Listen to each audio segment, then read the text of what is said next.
All right, folks, welcome back to Living in the Virtue of Your Strengths podcast. This is where we learn the taming of our strengths. We name them, claim them, tame them, and we aim them. There's many places that you can go to find ways to name, claim, and aim your strengths. Here we're focused on taming them, right? Not just taming them in the sense of our own self-determination of what it means to live virtuously, but we're leaning on the gift of our Catholic faith. We're leaning on that Catholic anthropology and also John Paul II's personalism with this. Today, we're focused on influencer. The previous 3 podcasts, we've gone through the other domains, and we're getting ready to dive into each one of the themes separately. Really looking forward to that. So thanks for sticking with us. So for all you influencers out here, I think you're really going to dig this one. I hope you do. I hope this one moves you, inspires you, because you guys like to inspire other people. You like to move other people, not just one person, but many people. And if you're an influencer, you might be nodding your head along here, or I could be getting it completely wrong here. But this is there's going to be opportunities for everybody to come in and share. I'm excited for that. Let's dive into this. Okay, so what do we got? Influencer domain. We're going to be looking at what does it mean to lead with that influencer domain, kind of in a general domain consideration. What is the motivation specifically we're looking for that really takes these themes and classifies them as those influencer themes? And then finally, where do they show up virtuously? Where do they show up viciously in our lives? And what are the mindsets that are behind that virtuous and vicious mindset? Okay. Quick review here of our Catholic anthropology. Created in the image and likeness of God. That's tenet number 1. Tenet number 2, we're body, soul composites. And number 3, created male and female. We're going to be leaning into that created in the image and likeness of God quite a bit on today's call. Also, we look at the tenets here. We've reduced down John Paul II's personalism into kind of some bite-sized forms here, 5 tips. The first one is the absolute dignity of persons, right? Higher than the animals, as John Paul II would say, and certainly our Catholic anthropology would say. Self-determination is part of what it means to live out that Catholic anthropology. And I love what John Paul II really did with the Catholic anthropology and his personalism. With his theology of the body, he set out to answer 2 questions. What does it mean to be human? That's the Catholic anthropology. And then based on that, how do I live my life in a way that brings about true happiness? That's where we get his personalism. So this is the what, the Catholic anthropology. It's more so the who we are, right? And then over here is the how. How do we live our lives? Like, what are some principles, some guiding principles that govern the way that we live our lives in a way that brings about true happiness? What we're looking at today is how does the influencer live out those talents, live out those signature themes in concordance with this philosophy of personalism that's built on that Catholic anthropology in a way that brings about true happiness, and not just happiness, but makes the greatest possible impact in the world. Speaking to you people high in significance, everybody wants to make an impact, but not like you guys do. All right, so we've got self-determination, right? That's something that John Paul II says. We have the ability to kind of choose our way forward here. Self-possession, we can choose how we're going to grow and how we're going to progress. We have this interior life. Self-donation, persons are made for communion and come to know themselves through communion with one another, right? It's not just having a goal, but it's having a goal that can become a gift, right? That's really what is a satisfying goal to pursue. And then finally, love is the proper response to the person. That bullet number 1 and bullet number 5, absolute dignity of persons, and number 5, love is the only proper response to the person. Going to be leaning into that quite a bit here as we talk through the vicious and virtuous side of things. Okay. Let's talk about these influencer domains, and I want to invite some people on the call to share a little bit about these things. But we've got activator, we've got command, communication, competition, maximizer, self-assurance, significance, and woo. So those are the 8 that are there. Okay. Want to talk to our activators here. Janae, can you come on here and tell me a little bit? I know you're high activator, you're also high woo, you're high self-assurance. Can you tell me a little bit about these themes and how they show up in your life? Yeah, absolutely. Well, the activator I think made the most sense because they're really great at starting things, and I'm not super high on executor themes. So I am a really great starter. I will get everyone really excited about it. Um, However, I'm not the one that's going to finish the job necessarily. So yeah, activator was really made a lot of sense to me. I have actually six of these eight in my top 16. So I've got like Woo is four and communication is five. And then Mm. I've got command, self assurance, and significance down at like 14, 15, 16. But I see the communication for sure showing up big time. One of my favorite things, I actually lead with strategic thinking with a close follow with influencing. My favorite thing is to like get other people on board with what I have learned and see them like execute it in their own lives, like start down that same path. So Getting other people on board. Start. Yes, I hear activator. I hear influencer certainly showing up there. Awesome. Continue. yeah, so I think the self assurance has come along as I've become more and more confident. Significance, I tend to so that one is pretty low. As far as the top 15, I love to gravitate toward people that are doing things, big things for the world, obviously. Like I love to pair up with them to mentor with them and to kind of come along for the ride because it really helps my own energy and yeah, to like get more and more people on board. Like I've frequently come back to an image of having an army of women behind me that I have like helped to influence to basically get to heaven, essentially. Mm, Uh, so yeah, that's kind of how I've seen it in my coaching is to kind of I an just have a lot army of of energy. women. Hmm. I think of Ezekiel 37, where he's in the valley of the dry bones, and he Yeah, prophesies these dry bones, and he even says that they stand up before him a vast army. It's pretty incredible. Okay, so you yeah. said you're kind of low in significance. You said, In consideration, I mean, at 16, I think. So yeah, yeah. So just kind of like looking at some of these, and we've got the activator that is the go go go. Erin, my wife, is number 2, I believe, activator. And we don't have a whole lot of influencer on our metanoia team, but there's a lot of energy in that activator. I say that, but then we just brought on somebody that's number 1 is significance, and she's also high in command. That's Abby on the team, and so we're growing in that capacity there. But that activator wants to go out the gate and just get things started. I heard you say like, I'm not the finisher, but I'm the starter, right? And every yes, relay team needs somebody that's stepping off of the sound of the gun. They're probably even the ones that's pulling the trigger on that gun saying, go, start. Okay. yeah. Like an example would be like we brought a ministry to our town, and it was like it's been clear that I need to step away from the whole like emails and administrative side because Mm-hmm. it's not going to run continuously because I'm like no. But if you want me to get Not everybody my excited about gift. it to join, yes, I'm gonna go. Yeah. Yeah. I remember Simon Hurry even saying on his podcast, when you have somebody that's high influencer, make sure you pair them up with somebody that's high executor, because the executor is going to be the one they pass the baton to at some point. And so that's even taking that to our team here at Metanoia, is recognizing that, okay, when we got projects that are going, sometimes we need to pair accordingly with that. Jumping into command. All right. Command is it's decisive, right?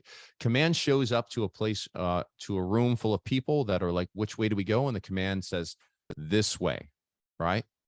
Now, they say this way, and sometimes after they point the direction, they don't really stick around, but they will be decisive and they will say this way, and they will respond to indecisiveness. Communication is one of those talents that can manifest in a couple of different ways. Could be not, you might think that everybody that's high in communication is going to be a great public speaker, but it's not always the case. Some people can be great writers. Some people just may use words well. They may be able to adopt new languages.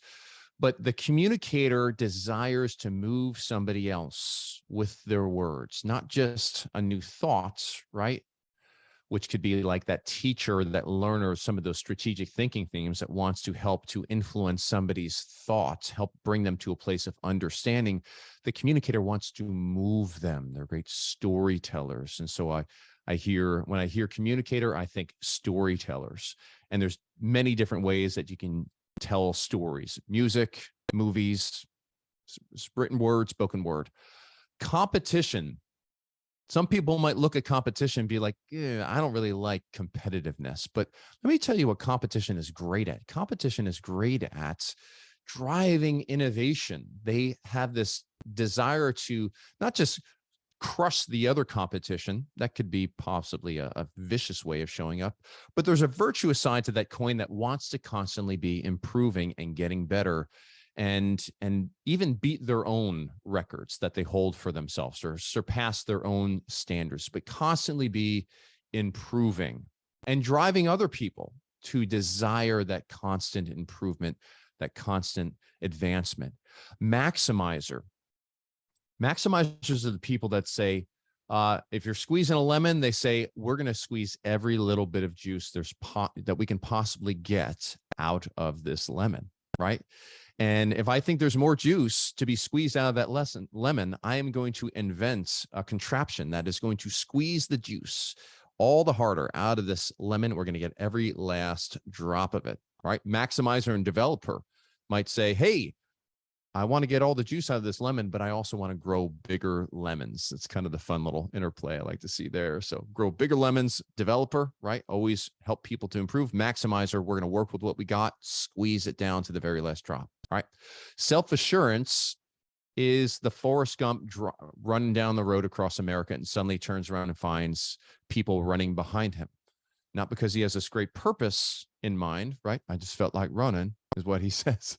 I just felt like it, but like it can often look like strong leadership, like this person knows where they're going, but no, they don't necessarily have a real grounding for their confidence, but they are confident and people follow them because of that confidence that they exude.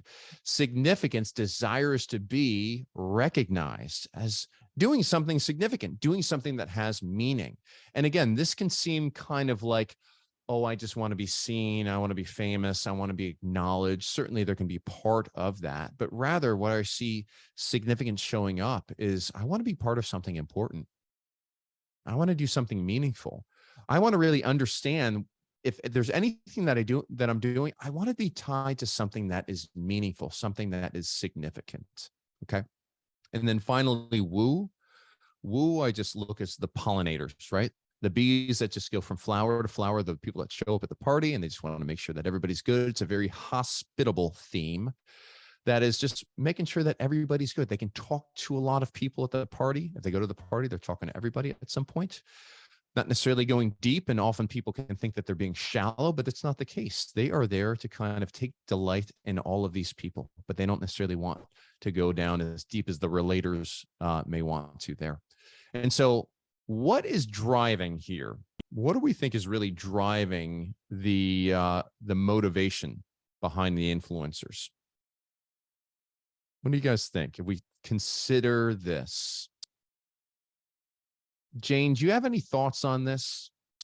Because I know you've got high communication and high woo, correct? And activate An activator. 4, activators 11, communication is 13, and then the rest of them are down in the 20s and the 30s. Okay. You know, it's interesting. I've been waiting for you because you have a C theme on this communion, the purposes of the 3, and I meant to write them down. So yeah, that's a good question. What drives an influencer? What drives you? Like when you're using your communication, you're leaning into your woo, or you're leaning into your activator. What are you hoping to accomplish with it? Well, one of the things I have discovered with my woo is since it's very high and it's right next to input. See, I just like to collect. I just like to collect information. You know, I was military intelligence when I was in the Army. I wanted to be an interrogator, but that's kind of where some people feel because I just keep asking questions about people. I'm fascinated with people. I just want to know you. I want to ask you these questions. And but the woo also wants to win people over in the fact that, like, not slimy winning people over, but moving people in a direction and kind of almost relationship builder, and like making sure the energy is good.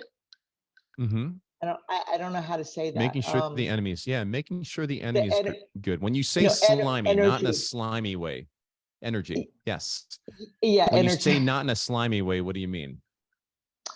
Not like you're using people, but truly the gift of rather than, here's one of my observations this weekend at church, is that somebody came up and started talking to me, and I started to interject the conversation, and the Holy Spirit was like, no, they want to share themselves with you. And I just literally sat back and just appreciated them.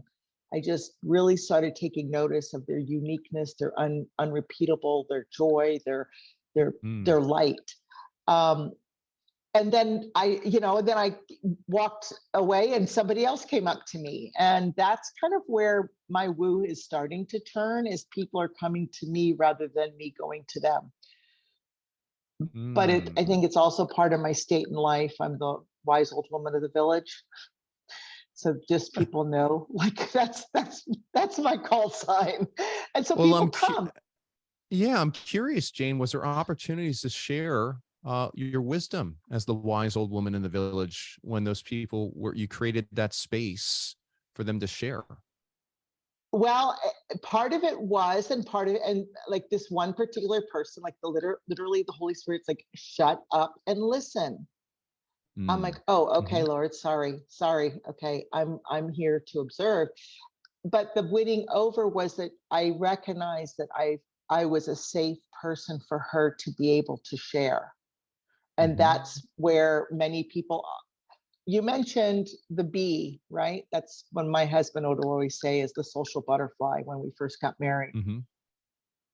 But because of my woo, there's a sacredness that I'm recognizing now, that people will share with me things because I have this knowingness, and it's like, oh, you're a safe person. I can, like throw up on you, if you will, or say something really deep, connecting, and my connectedness, I don't know where connectedness is. Is there a connectedness one? Well, input, learner, positivity. I don't know. I still want to know. Tell us the answer. My learner is dying. Yeah. I mean, and this is, and it's always just my thoughts on it, but like even here, as I put stuff how I prepare for this podcast, I kind of put some thoughts together, but I come into this, I'm number one learner. And so I know that I just want to create space for me to learn here as well. So we got some information. We don't have to be there's no pressure to have it all figured out. I want to invite, say, Janae back on, because I know you're very dominant in these themes up top. You said that you had 6 of the 8 of them are in your top 16. Okay, so Janae, can you share a little bit about like what really drives you? Because there's a lot of influencing talent that's there. Yeah, I think the strategic thinking themes, I think 5 of those in my top 10, maybe. So that definitely is the dominator. So when it comes to influencing, I would say that what drives me is really, I love when I'm having conversations with people. What's interesting is at a party, I don't really identify with a lot of woo because I'm not surface at all, not shallow at all, but that's because of the intellection and the input. And so, my husband laughs a little bit because we'll go to a party and I'll have like maybe 4 in a 2-hour time frame of like really in-depth conversations with people of like what's going on in their lives. But I love seeing that light bulb moment in other people where it's like I've been able to share something or resource or something like that that really is able to help other people move forward in their lives and not feel as stuck or feel so alone. And so that connection with other people is really important to me. I am connectedness 6 as well. Help other people move forward.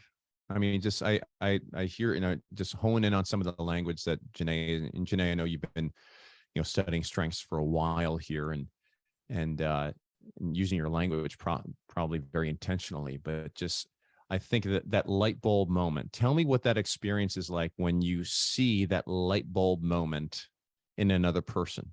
What does it mean? Or just tell me what the experience is like. Yeah, it means it's like I'm being the vessel that I'm meant to be.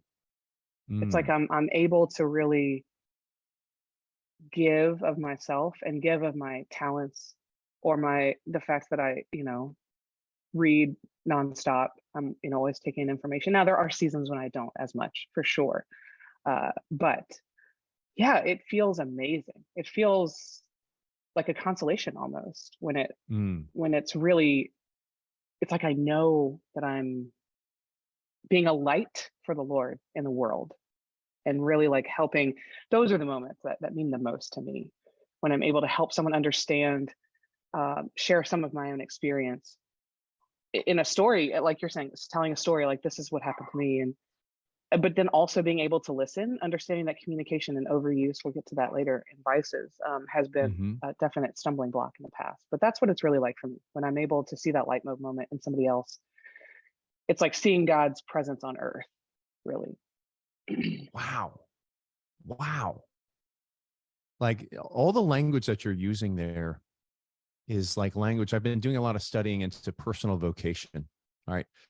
And I know we hear personal vocation, we may be thinking, oh, it's like discerning your vocation, and priest or married, or, kind of state in life, personal vocation. But there's I don't want to even say it's a deeper, but there's a fuller, a more complete understanding of what vocation is. It's not something that you just do, or it's not just a state in life, but rather it's something that you are.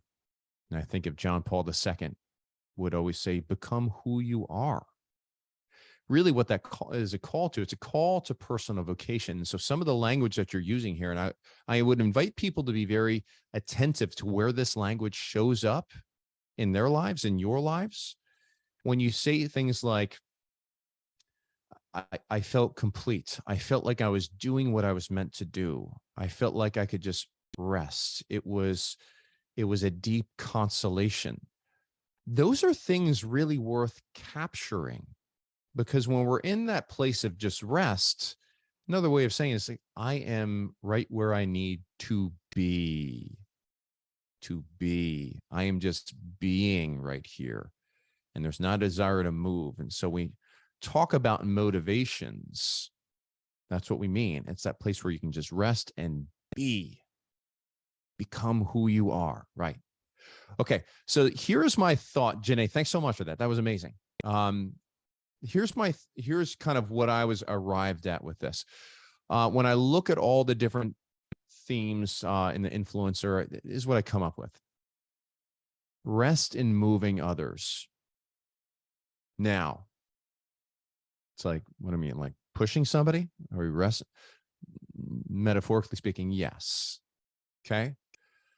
But I look at one of the things that you brought up, Janae, that I think is consistent with the influencer themes is the moment of consolation for you is when you saw the light bulb go off in somebody else, right? And I often joke is that nothing ticked off people more than when COVID happened and people started shutting off their screens. Everything went online and everybody started shutting their screens off, or realized that they could mute their camera.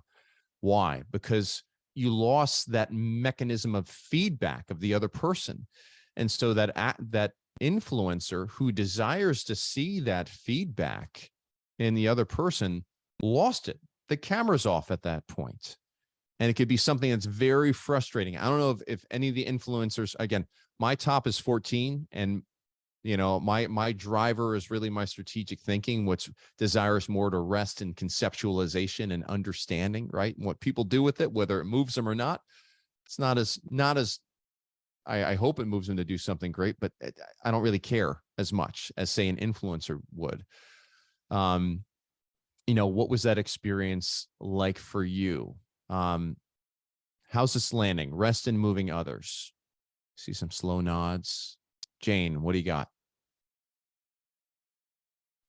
Yeah, when you say that, actually, I had an experience last night. I agreed to teach a RCI teenage class, and there was a situation, and the grandmother at the end of the class was very, very, very upset.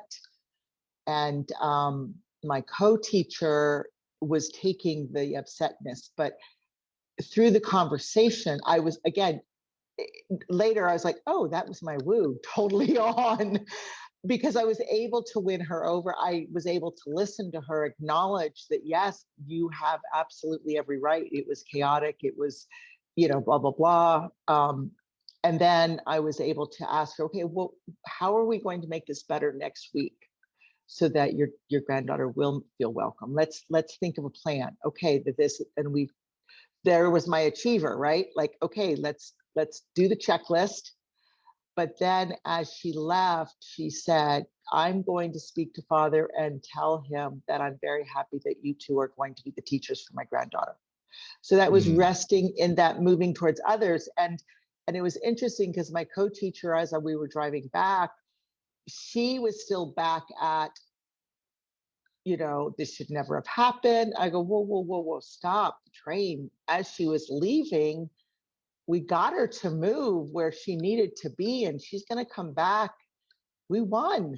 And again, I'm like, okay, that's my positivity. I always see the sunny side of everything. Yeah. Like, Yeah. it's funny how I start like naming the strengths as I'm doing things. I'm like, oh yeah, that's that. It's almost like, again, going back to the cooking, like, oh, I can taste the cilantro in there. Oh, that's really good.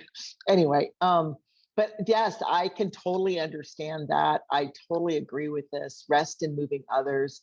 My great joy as a confirmation teacher is when I've had children come back, teens come back and just say, I'm so closer to God because of how you taught, or that adoration experience was just so moving. And I just jumped for joy. Let me give you a scripture verse. It's in John chapter 4 with the woman at the well. What did she do? She was she was so moved by the Lord that she didn't care that people were gonna condemn her or whatever. She ran to the whole town and said, come and see.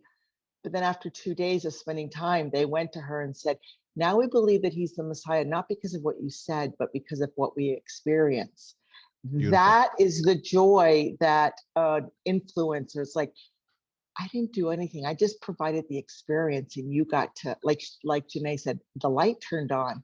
I just provided the experience, and you got to do it. So, okay, sorry. Love it. Janae, I know I'm going to come back to you. I want to create some space for some other people. Michelle, I'd given you a heads up. I'm curious how your communication shows up. Michelle, are you able to come on here and share a little bit about how your communication, which is surrounded by a lot of your executor and relationship themes, how does your communication, does it line up with this rest and moving others, or how's it show up in a nuanced way? All right. I may not necessarily have you. All right, Michelle, we'll go on to somebody else here in the moment. You can feel free to jump in here. Janae, I'm going to come back to you. How does this land? Rest and moving others. It lands. I mean, that's precisely what it feels like. Exactly. The feedback is so true. I love seeing people's responses, and if they don't give me enough, I've learned to kind of ask, like, okay, what's going on? Mostly the people that are closest to me, but yeah, absolutely, the feedback makes a big difference. Or even using my imagination to picture, like, if I'm doing a webinar, if I'm doing something online, to imagine the people that are on the other side of the screen, and then imagine that there's like maybe more than one, or even just that one person, like, using my imagination a little to help out if I need to. But yeah, absolutely. What are you imagining? I just love feedback, like whether it's verbal or whether it's physical feedback, like their body language, or even if they're like, hey, I read that book you suggested and man, like it made such a big difference in my life. Like that's the best. Like, yes, like she really liked it. And it doesn't even have to be my stuff. It's just like, I just want to be able to connect people to the right things that are going to make the biggest difference for them at that moment in their lives. Hearing your input show up there, Well, yes. getting people's resources as well. Yeah, Amazing. absolutely. Harriet, I know I'm going to call you out here. You're number 10, but you've always got some great stuff to be able to share. Number 10, communication. Yes. How does this rest in moving others land with you? So yes, I connected with what Jane was saying, because my communication is going to go more to the relationship side. It's because there's what I'm strong in. So when she said, I've done daycare all these years, when those children are back and we still have relationships with them in college and out of college, that's the best, because the communication and being able to continue that connection through time. And I'm listening to Jane, and yes, the other thing is communication also is to stop and be quiet and listen. And because I can tend to talk, I notice if I'm in groups or my church groups, if things get boring, I'm going to start something. I'm going to tell a story, because then people are just like going on and on and on. I'm going to change that. But also, I'm married to someone who talks a lot and tells a lot of, everything's a story. It's not an answer to a question, it's a story. And so through this, I'm learning, yes, I can communicate great, but I need to stop and do what Jane is saying and just let that other person move through. And also, as it talks about in some of the books, look at my influencing are some of the lowest numbers. So how we look and read about those, and then try to use those and increase those and do better at some of the ones that are in the 30s, which is pretty much 20s and 30s. And that's what I'd like to learn a little bit more about, is how to learn more about, oh, look how low those are, and see how much I can use what I have at the top to help the ones at the bottom. So what's interesting, thank you for that, Harriet. And what's really interesting as I'm listening to all of y'all, what's really interesting about the influencer domain, when you think in terms of John Paul II's personalism, all right, where are we desiring to rest? It's not just in our own conceptualization or our own checking off the box or our own, feeling of connectedness or communion with somebody else, but like it's resting in somebody else doing something, right? Resting in, so the object of our actions a lot of the time, or can be, in the influencer, can be outside of themselves, right? Outside of that locus of control. And what's that personalistic norm? John Paul II says, whenever we have a person as the object of our action, okay, so our action meant to move or change the person here, we must always consider that every person has, or at least should have, their own personal end in mind. They've got their own motivation. They've got their own place that they want to rest.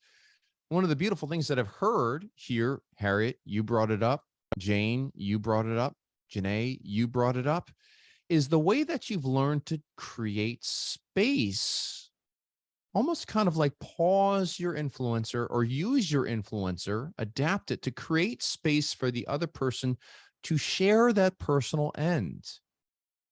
Not so that you might dismiss it, but so that you may align your influencer with their personal end. That's the foundation of a loving relationship. When we come to know what the other person desires and we can see the goodness of it, we can will it together. we can now take our in this case, our influencers, which a lot of that beautiful energy to move somebody emotionally or move somebody into action. And we don't have to push them. We can invite them because now we're both sharing a common goal, a common good. We want to rest together now in this movement. It's not just you by yourself, but us moving together, at least for a time, towards this common good. Let's take a look at this in terms of the virtuous side and the vicious side of things, okay? And so I see this really showing up in that virtuous side. Remember, interdependence, when we think of living our strengths virtuously, they're bringing us to a place of interdependence. And how does this look in the influencer? I honor the freedom of others while inviting them to something better. See that freedom of others to choose their own personal end. The human person is self-deterministic within boundaries, right? Within God's boundaries, but we can choose our own personal ends. And then we invite, we call. Look at the way that Christ influenced people. You know, Matthew, follow me.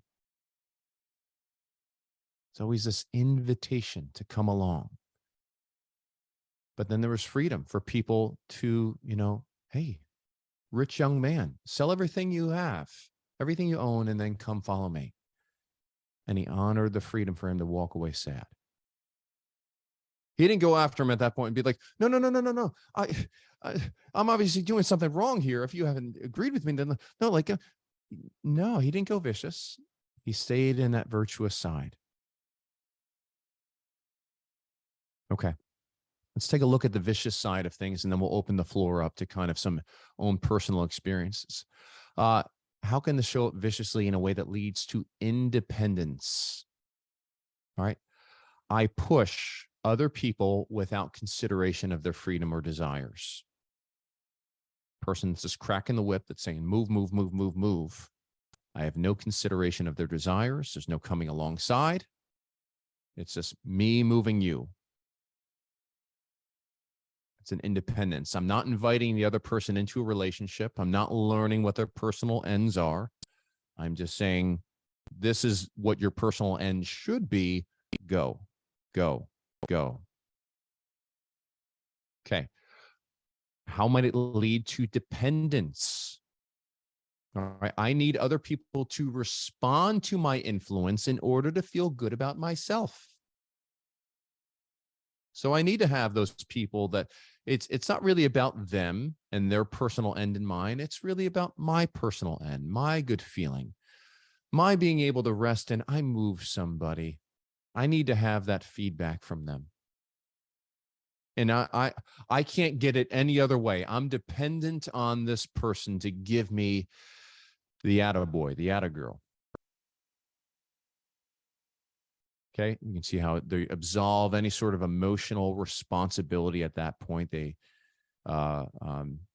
abnegate any sort of responsibility. Okay, and then finally leading to codependence. We see kind of a combination of here, the independence and the dependence. I use manipulation and vicious ways of influencing others to move people, and I indulge in others' flattery. There's a difference between affirmation and flattery. To be flattered by somebody is just like, it's empty, right? And we just indulge in that, or we find ways to kind of manipulate and get that, right? But it's cheap, ultimately. We're using the other person as a means to an ends. Okay. This is where I invite people to get a little bit more vulnerable here. And you know what, Janae, I'm going to call you back on because you already said that you've got some thoughts on this. How is this landing with you? Did you get inside my head to make these? That's how it feels like. I've been in there before. I've coached you before, Janae. I know you have. Oh, I'm like, yeah, I mean, I think it's the awareness has been more recent, I would say, especially as learning about CliftonStrengths, of how the overuse patterns have played out in the past. One of the things I think that was on the overuse for communication is like not being a very good listener, like being so concerned about saying what you need to say that you're not listening to the other person's desires, which is definitely true. I for sure have struggled with the dependence part of really, without knowing it, even sometimes we can unconsciously do it, where it's we need those other people to respond in order to feel good about ourselves. I would say that that's been the one that's one of the more prevalent ones for me, where it's like, oh no, they need to actually do what I tell them to do. Wait, no, they actually have a will that might be more independence, where it's like, no, I told them this and I told them it works. Like, why are they not doing it?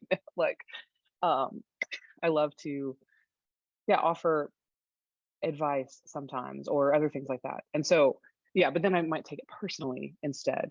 So yeah, I can see how this for sure is very accurate as far as getting inside the head of somebody who struggles. If we're leading with it, there's going to be times when we're virtuous with it, and then there's going to be other times when we're vicious with it, and it's good to be aware of that.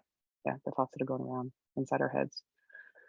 Okay. So, Jane, but if we're not aware, gonna... we can't make changes. Beautiful. Jane, I'm going to invite you to come on next. And I'd also would love to hear from people that may not necessarily be high in influencer, but they know somebody that is high in influencer, and kind of share a little bit of their experience of where they've been receiving end of that virtuous or vicious side of it. Jane. So one of the things that came up for me was understanding strengths alongside temperaments, because that has been a complete game changer for me personally with my own relationship and my family. I have a lot of phlegmatic and melancholic family members inside my own family unit, and I am a sanguine choleric. And so that lead to independence, right? I push these other people in my family. And sometimes as a mother, as it's part of the other, like sometimes like, you just got to get the 2-year-old in the car seat, right? You got to get there. But then part of it is like, okay, but he's 17 now. Do I have to push him in this way? So understanding this freedom, giving them the space to make their own decisions, to find their own motivation, right? It's been very freeing, but it's also, it's one of those things that I have to kind of almost like, okay, sit on your hands, close your mouth. He's not doing it the way you want him to do it, but he's going to do it in his own way. But that also is that influencer, right? Of like influencing in a way that you're not influencing, right? And people have come to me and like, oh, well, you need to tell your kid to do blah, blah, blah. I'm like, no, I need to be quiet. I need to be quiet. He knows my position. He knows who I am. He knows my standard. Now it's his choice. He's not at 5, he's 17 or whatever, So again, it's that understanding of, again, like we talked about, age appropriateness, kind of 7-year-old, the ability to give someone the freedom. And I think that's what St. John Paul II gives us so much, is that thought of like, I'm giving you free, I'm allowing you to be free. And many of us don't know what to do with the freedom once we have it. Right. So yeah, this really resonated with me. I love these. I'm going to be, intellection is going to be chewing on this for a while. Yeah. Take a look. So is there anybody that has been on kind of the receiving end of, say, the virtuous side of the influencer, vicious side of the influencer? I mean, I Erin is just, she's high in the activator. And I gotta say, like, more and more I've been on the receiving end of the virtuous side, because her activator always wants to go, and combined with her ideation, it wants to go and do something new, and do something very unique. And I'm really a stabilizing force a lot of the time in the business. I'm high in strategic thinking, but also high in executor. And I don't really have activator until my 14. That's my first influencer.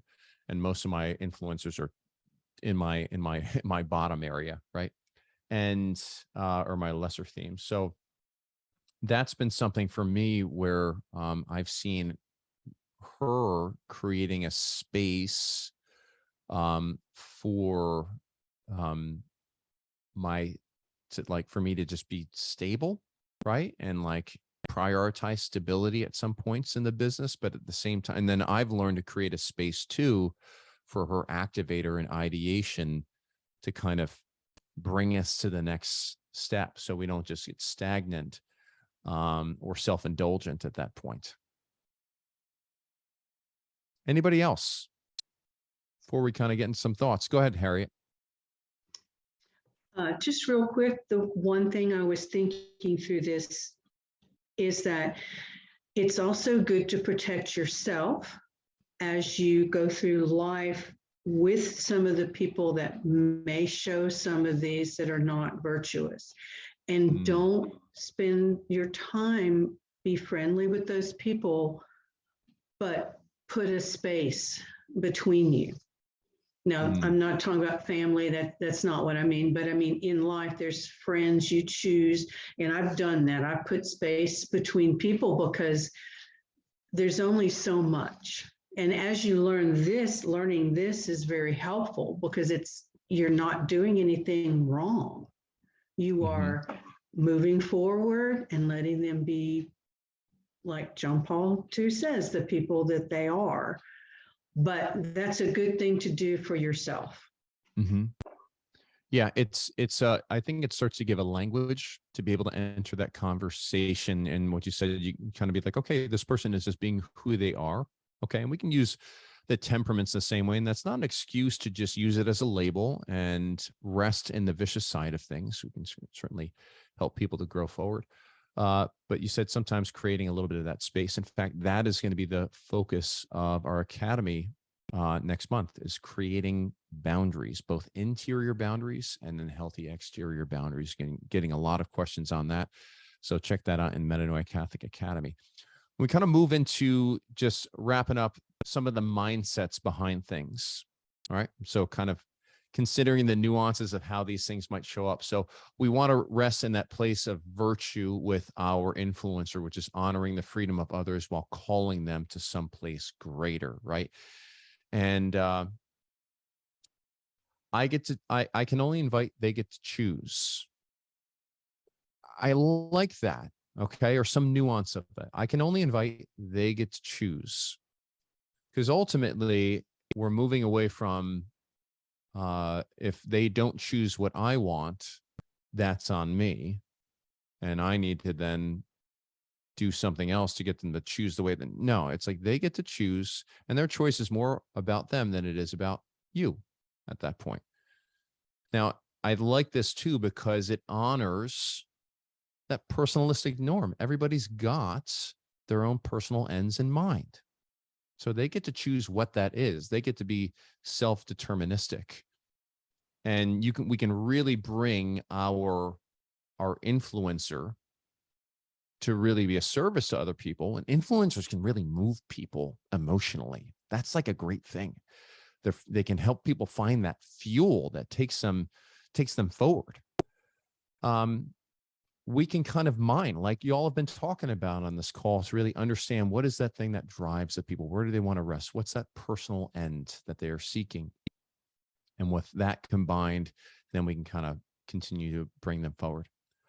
On the vicious mindset signs, we see that going independence. I don't care about what you want, get moving. Okay. Doesn't really lead to a relationship. We can see the dependence showing up, and I'll know I'm a good fill in the blank when my fill in the blank does fill in the blank. Right? I'll know I'm a good coach when my client does what I tell them. I'll know that I'm a good mom when my kid does their homework on time, right? Whatever it is, but that is creating a dependent relationship, because the reality of it is that the goodness of who you are has nothing to do with people outside of you and what they choose with their own personal freedom. Okay. And then finally here with that codependence, I see the end justifying the means, kind of falling back on that Immanuel Kant philosophy of it. A person can never be used as an ends to a means, and John Paul II is built upon this. But ends justifies the means. As long as this person's moving, I'm getting good, there's some sort of exchange that's taking place here, it doesn't really matter the technique that I go about influencing somebody else. Okay. Some final thoughts. If you see these or any nuances of these thoughts, especially on the vicious side, capture them. If you see them on the virtuous side, capture them as well and reinforce them so that your influence or talents might grow to be more tamed and can be make a greater impact as you aim them. Any closing thoughts from the gallery here? Has this been helpful? What did you learn? What did I get wrong? Nothing. Crickets. Thank you. Folks. Thank you, Matt. I learned a lot, and I do have a couple of influencing in my top 20 with Activator 6 and Communication 10. And it was really enlightening, especially this very last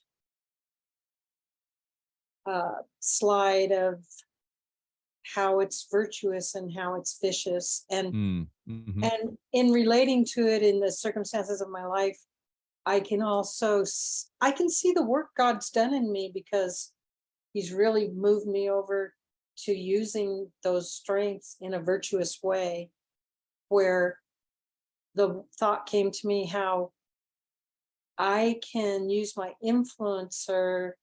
And in my friendships, just the other day, a friend said, "Oh, you got to hear this." And I was thinking about this. And it was as if I'd never been trying to bring her into those thoughts. So I was delighted. Wow, she's getting all this.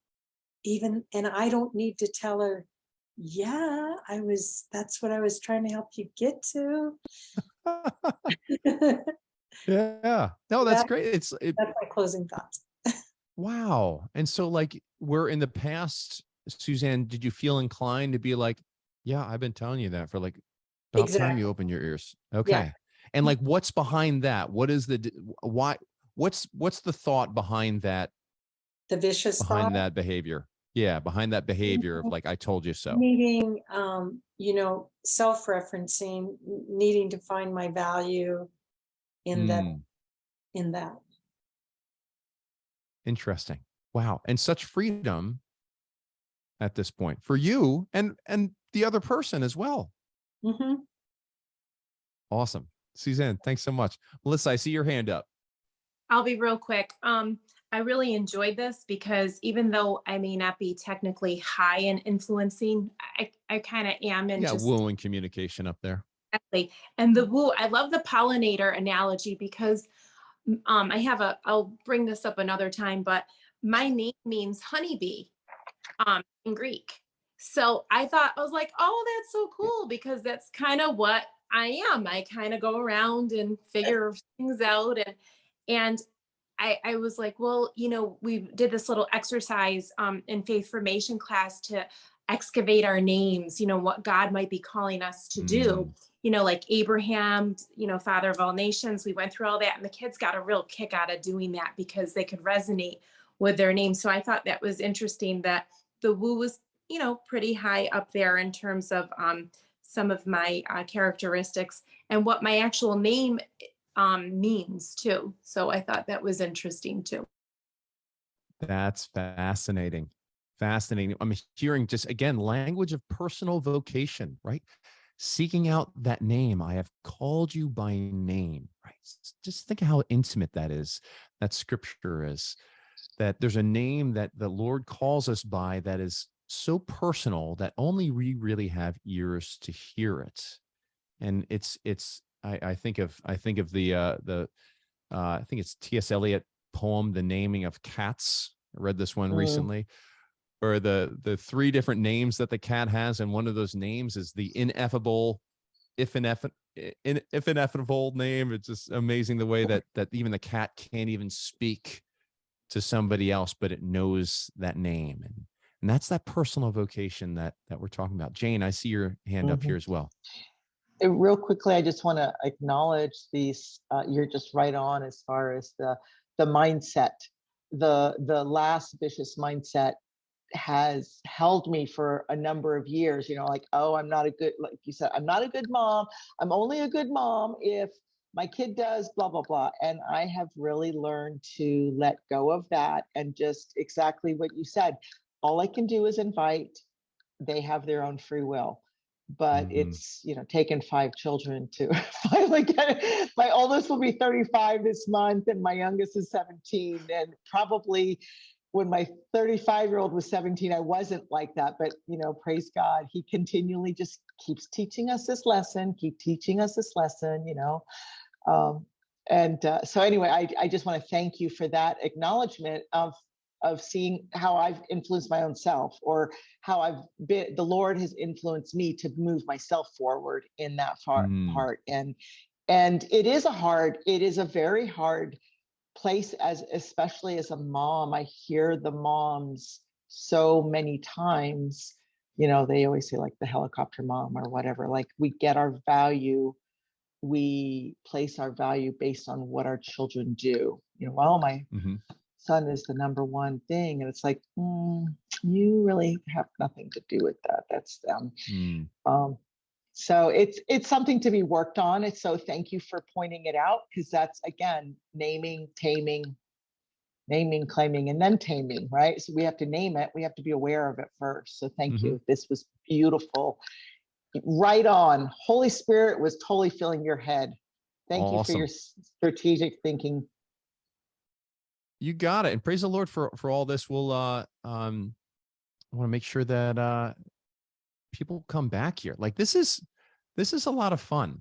I one second, I'm getting my spotlights all set up.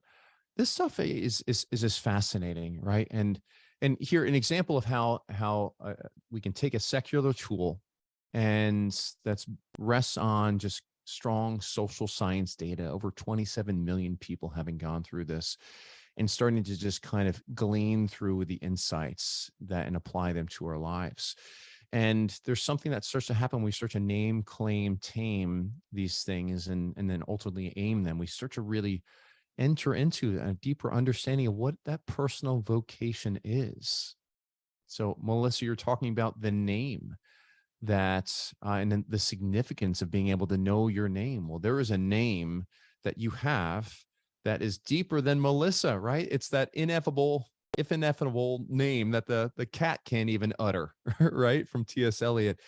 It's that, but yet our existence speaks it. When we enter into that vocation and we become that vocation, we make that name incarnate, and it speaks very profoundly into the kingdom.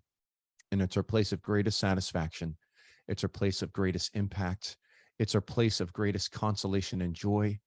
It's our place of greatest grace also. And it's a place where we become saints.